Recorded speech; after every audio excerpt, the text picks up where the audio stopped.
आखिर क्यों एक छोटे से लड्डू गोपाल को लोग प्रेम से बांके बिहारी कहकर पुकारते हैं?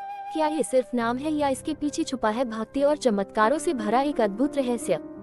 बहुत समय पहले पवित्र भूमि वृंदावन में एक महान संत थे, स्वामी हरिदास। वे भगवान श्री कृष्ण के परम भक्त थे और हर दिन गहरे ध्यान और मधुर भजन में लीन रहते थे। कहते हैं कि उनकी भक्ति इतनी सच्ची और निर्मल थी कि स्वयं श्री कृष्ण और राधा रानी उनके सामने प्रकट हो गए। उस दिव्य क्षण में दोनों ने एक साथ एक अद्भुत रूप धारण किया। यही रूप आगे चलकर बांके बिहारी जी के नाम से प्रसिद्ध हुआ। बांके का अर्थ है तीनों जगह से मुड़ा हुआ, त्रिभंगी मुद्रा में खड़े कृष्ण, और बिहारी का अर्थ है जो वृंदावन में विहार करते हैं। इस रूप में भगवान इतने मोहक और जीवंत लगते थे कि जो भी उन्हें देखता बस उन्हीं में खो जाता। समय के साथ भक्तों ने जब इस स्वरूप को बाल रूप में अपनाया तो वही प्रेम से लड्डू गोपाल बन गए, नटखट, मासूम और घर घर में पूजे जाने वाले। कहानी यही खत्म नहीं होती। कहा जाता है कि जब पहली बार बांके बिहारी जी की मूर्ति को मंदिर में स्थापित किया गया तो उनकी आंखों में इतनी शक्ति थी कि भक्त उन्हें देखते देखते अपने आप को भूल जाते थे। कई भक्त तो घंटों वहीं खड़े रह जाते, जैसे समय थम गया हो। इसलिए मंदिर में आज भी एक अनोखी परंपरा है। हर कुछ सेकंड में पर्दा लगाया जाता है ताकि भक्त उस दिव्य आकर्षण में पूरी तरह डूबकर खुद को न खो दे। धीरे धीरे यह विश्वास फैल गया कि लड्डू गोपाल को बांके बिहारी कहकर बुलाना सिर्फ नाम लेना नहीं, बल्कि उस दिव्य प्रेम, चंचलता और करुणा को पुकारना है जो भगवान के इस रूप में समाई हुई है। जब भक्त अपने घर में छोटी सी लड्डू गोपाल को सजा धजाकर, उन्हें भोग लगाकर प्यार से बांके बिहारी कहते हैं, तो वे उसी वृंदावन के दिव्य अनुभव को अपने घर में महसूस करते हैं। और शायद यही कारण है कि एक छोटी सी मूर्ति भी जब प्रेम से पुकारे जाने लगे तो वह सिर्फ लड्डू गोपाल नहीं रहती, वो स्वयं बांके बिहारी बन जाती है, जो अपने भक्तों के दिल में बसकर हर पल उनके साथ खेलते, मुस्कुराते और कृपा बरसाते हैं।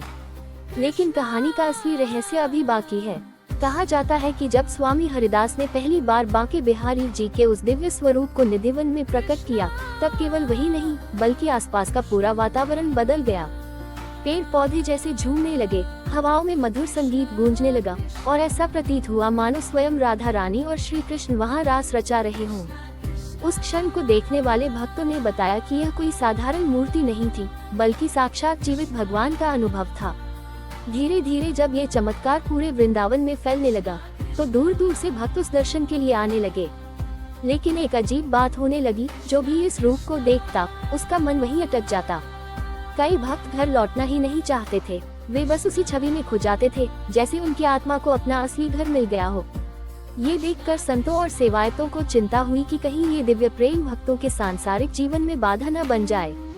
तब एक अनोखा नियम बनाया गया। मंदिर में दर्शन के दौरान बार बार पर्दा डाला जाने लगा ताकि भक्त उस मोहक रूप से थोड़ा थोड़ा समय के लिए ही जुड़े और फिर अपने जीवन में लौट सकें। ये परंपरा आज भी बांके बिहारी मंदिर में निभाई जाती है और यही इस स्थान की सबसे अद्भुत पहचान बन चुकी है। इसी बीच एक और मान्यता जन्म लेने लगी। कहा जाने लगा कि लड्डू गोपाल को बांके बिहारी कहकर बुलाने से वे जल्दी प्रसन्न होते हैं, क्योंकि यह नाम उनके उस रूप को याद दिलाता है जहां वे केवल। लेकिन इस कथा का एक और पुराना और गहरा पक्ष भी है जिसे बहुत कम लोग जानते हैं। कहा जाता है कि वृंदावन की गलियों में जब स्वामी हरिदास भजन गाते थे तो केवल मनुष्य ही नहीं बल्कि पेड़ पौधे, पशु पक्षी और यहाँ तक कि यमुना की लहरें भी उनके सुरों में झूम उठती थी। उनकी भक्ति इतनी सजीव थी कि हर कोई महसूस करता था कि जैसे स्वयं श्री कृष्ण उनके पास खड़े होकर मुस्कुरा रहे हैं। एक दिन जब उन्होंने अपने हृदय की गहराइयों से पुकारा तो दिव्य प्रकाश के बीच राधा रानी और श्री कृष्ण ने फिर से दर्शन दिए और इस बार उन्होंने कहा कि वे सदा इसी रूप में वृंदावन में रहकर भक्तों के प्रेम को स्वीकार करेंगे। उसी क्षण से यह मान्यता और भी प्रबल हो गई कि बांके बिहारी केवल एक मूर्ति नहीं बल्कि जीवित, सजीव और प्रेम से भरा हुआ स्वरूप है, जो हर उस हृदय में प्रकट हो सकता है जहां सच्ची भक्ति हो। समय बीतता गया लेकिन इस दिव्य अनुभव की गूंज कभी कम नहीं हुई। भक्तों ने महसूस किया कि जब वे अपने घर में छोटे से लड्डू गोपाल को रखते हैं, उन्हें नहलाते हैं, सजाते हैं और माखन मिश्री का भोग लगाते हैं, तो वही वृंदावन का प्रेम उनके घर में उतर आता है। धीरे धीरे ये परंपरा बन गई कि लड्डू गोपाल को सिर्फ एक बालक की तरह नहीं बल्कि उसी बांके बिहारी के रूप में देखा जाए जो हर क्षण अपने भक्तों के साथ खेलते हैं। इसलिए जब कोई भक्त प्यार से बांके बिहारी लाल की जय कहता है तो वह केवल नाम नहीं लेता बल्कि उस अनंत प्रेम, लीला और दिव्यता को पुकारता है जो सदियों से वृंदावन की हवा में बसी हुई है। और यही कारण है कि आज भी हर छोटे से लड्डू गोपाल में भक्तों को वही बांके बिहारी की झलक दिखाई देती है, जो कभी स्वामी हरिदास के भजनों से प्रकट हुए थे और आज भी हर सच्चे दिल में जीवित हैं। और फिर समय के साथ इस आस्था ने एक और अद्भुत रूप ले लिया। कहा जाता है कि वृंदावन में रहने वाले पुराने भक्त अक्सर एक रहस्य की बात करते थे। वे कहते थे कि बांके बिहारी जी केवल मंदिर तक सीमित नहीं है, बल्कि वे हर उस घर में स्वयं पहुंच जाते हैं जहां उन्हें सच्चे प्रेम से बुलाया जाता है। कई भक्तों ने अनुभव किया कि जब वे अपने छोटे से लड्डू गोपाल को स्नेह से सजाते, उन्हें भोजन कराते और अपने परिवार के सदस्य की तरह मानते हैं, तो धीरे धीरे उनके जीवन में ऐसे परिवर्तन आने लगते हैं जिन्हें वे केवल संयोग नहीं मान पाते। कई भक्तों का कहना था कि रात के सन्नाटे में उन्हें ऐसा महसूस होता जैसे घर में किसी के चलने की हल्की आहट हो, या सुबह उठने पर लड्डू गोपाल की मूर्ति का आसन थोड़ा बदला हुआ दिखे, मानो वे सच में खेलते कूदते हों।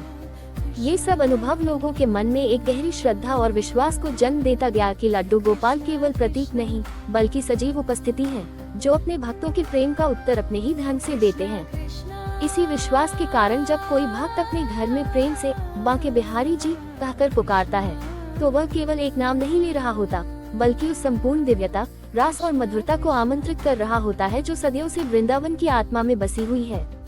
धीरे धीरे ये भावना इतनी गहरी हो गई कि लोगों ने मान लिया, लड्डू गोपाल और बांके बिहारी में कोई भेद नहीं है, बस रूप अलग है, प्रेम एक ही है। और शायद यही इस कथा का सबसे सुंदर और गहरा सत्य है कि भगवान को पाने के लिए किसी बड़े स्थान या विशेष विधि की आवश्यकता नहीं होती, बल्कि एक सच्चे निष्कलंक हृदय की जरूरत होती है। यही कारण है कि जब कोई भक्त अपने छोटे से लड्डू गोपाल को अपने घर में स्थापित करता है और उन्हें उसी प्रेम, स्नेह और अपनापन देता है जैसे एक माँ अपने बच्चे को देती है, तो वह संबंध केवल पूजा तक सीमित नहीं रहता, वह एक जीवंत रिश्ता बन जाता है। उस रिश्ते में शिकायत भी होती है, मनोहार भी होती है, हंसी भी होती है और कभी कभी रूठना मनाना भी, और इसी भाव में छिपा है बांके बिहारी जी का असली रहस्य। कहा जाता है कि वृंदावन की भक्ति परंपरा में भगवान को दूर बैठा देवता नहीं, बल्कि घर का अपना माना जाता है। इसलिए जब भक्त बांके बिहारी कहकर पुकारते हैं, तो उसमें एक अपनापन, एक मिठास और एक ऐसा प्रेम होता है जिसमें कोई डर या दूरी नहीं रहती। यही कारण है कि लड्डू गोपाल को इस नाम से बुलाना एक परंपरा ही नहीं, बल्कि एक भाव है, ऐसा भाव जिसमें भगवान और भक्त के बीच की सारी सीमाएं मिट जाती हैं। और अंत में यही इस पूरी कथा का सार बन जाता है कि जब भी कोई सच्चे मन से अपने लड्डू गोपाल को बांके बिहारी कहकर बुलाता है, तो वह केवल एक नाम नहीं लेता, वह वृंदावन की उस अनंत प्रेम धारा को अपने जीवन में प्रवाहित कर देता है, जो सदियों से बह रही है और हर उस दिल तक पहुंचती है जहां भक्ति सच्ची और निस्वार्थ होती है। और शायद यही वजह है कि आज भी जब कोई भक्त पूरे प्रेम और समर्पण के साथ बांके बिहारी जी का नाम लेता है, तो उसके मन में एक अनोखी शांति और आनंद भर जाता है, मानो दूर बैठे भगवान अचानक बहुत पास आ गए हों। यही वह क्षण होता है जब वृंदावन केवल एक स्थान नहीं रह जाता, बल्कि एक अनुभव बन जाता है, एक ऐसा अनुभव जो हर उस हृदय में जन्म लेता है जहाँ प्रेम, और यह प्रेम जब अपनी पराकाष्ठा पर पहुँचता है, तब भक्त और भगवान के बीच कोई भेद ही नहीं रह जाता। कहा जाता है कि वृंदावन की यही सबसे बड़ी विशेषता है, यहाँ श्री कृष्ण को पाने के लिए कठिन तपस्या नहीं, बल्कि सच्चा और सरल हृदय चाहिए। जब कोई अपने लड्डू गोपाल को प्रेम से सजाता है, उनसे बातें करता है, अपने सुख दुख साझा करता है, तो धीरे धीरे उसे महसूस होने लगता है कि यह केवल उसकी कल्पना नहीं, बल्कि एक जीवित संबंध है जो हर दिन और गहरा होता जा रहा है। उसी संबंध की गहराई में बांके बिहारी जी का नाम एक सेतु बन जाता है, एक ऐसा सेतु जो भक्त के साधारण जीवन को दिव्यता से जोड़ देता है। और शायद यही इस अनंत कथा का सबसे भावपूर्ण अंत भी है और शुरुआत भी, कि भगवान कहीं दूर नहीं है, वे उसी प्रेम में बसते हैं जिसे उन्हें पुकारा जाता है।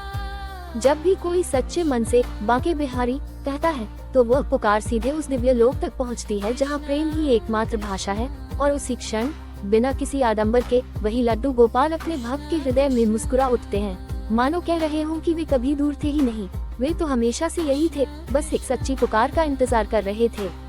और इसी अनुभूति के साथ यह कथा एक गहरी सीख भी दे जाती है कि भक्ति का अर्थ केवल विधि विधान नहीं, बल्कि वह प्रेम है जो बिना किसी स्वार्थ के बहता है।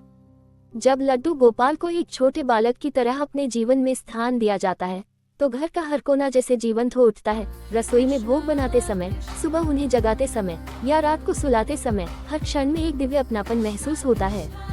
यही अपनापन धीरे जीवन का हिस्सा बन जाता है, और तभी भक्त समझ पाता है कि यह संबंध केवल पूजा तक सीमित नहीं, बल्कि एक जीता जागता अनुभव है।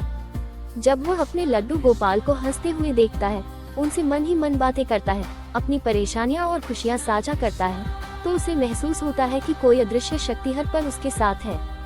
यही वह भाव है जो बांके बिहारी जी के नाम को इतना खास बनाता है, क्योंकि यह नाम केवल भगवान को पुकारने का माध्यम नहीं, बल्कि उस गहरे प्रेम का प्रतीक है जिसमें कोई दूरी, कोई औपचारिकता नहीं रहती। कहा जाता है कि वृंदावन की भक्ति में सबसे बड़ा रहस्य यही है कि वहाँ भगवान को पाया नहीं जाता, बल्कि महसूस किया जाता है। और जब यह अनुभूति सच्ची हो जाती है, तो हर जगह वृंदावन बन जाता है, और तब यह अनुभव इतना गहरा हो जाता है कि भक्त को हर परिस्थिति में उसी दिव्यता की झलक दिखाई देने लगती है। चाहे वह सुख का क्षण हो या कठिन समय, उसे ऐसा महसूस होता है कि बांके बिहारी जी उसके साथ खड़े हैं, उसकी हर बात सुन रहे हैं और अपने अदृश्य स्नेह से उसका मार्गदर्शन कर रहे हैं। यही वह अवस्था होती है जहाँ वृंदावन केवल एक तीर्थ नहीं रहता, बल्कि हर दिल की धड़कन में बस जाता है। जब भक्त अपने लड्डू गोपाल को उसी विश्वास और उसी अटूट विश्वास के साथ जीवन में आगे बढ़ता है, तो धीरे धीरे उसे यह समझ आने लगता है कि यह संबंध केवल एक मूर्ति या परंपरा तक सीमित नहीं, बल्कि आत्मा और परमात्मा के मिलन का एक मधुर मार्ग है। जब वो अपने लड्डू गोपाल को प्रेम से सजाता है, उन्हें भोग लगाता है और दिन भर की हर छोटी बड़ी बात उनसे साझा करता है, तो उसके भीतर एक अनोखी शांति जन्म लेती है, ऐसी शांति जो किसी बाहरी साधन से नहीं मिलती। यही वह क्षण होता है जब बांके बिहारी जी का नाम उसके लिए केवल उच्चारण नहीं, बल्कि एक अनुभव बन जाता है, एक ऐसा अनुभव जिसमें भक्ति, प्रेम और समर्पण एक साथ बहते हैं। और तब चाहे वह किसी भी स्थान पर क्यों न हो, अपने घर में, भीड़ भाड़ के बीच या जीवन की किसी कठिन राह पर, उसे हर जगह वही मधुर उपस्थिति महसूस होने लगती है, मानो बांके बिहारी जी उसके साथ साथ चल रहे हों। यही वह अवस्था है जहाँ वृंदावन केवल एक धाम नहीं रहता, बल्कि एक जीवित अनुभूति बनकर हृदय में बस जाता है। जब भक्त अपने लड्डू गोपाल को उसी प्रेम, उसी अपनापन और उसी विश्वास के साथ पुकारता है, तो उसे यह एहसास होने लगता है कि भगवान दूर कहीं नहीं, बल्कि उसी के भीतर, उसी के हर श्वास में विराजमान है।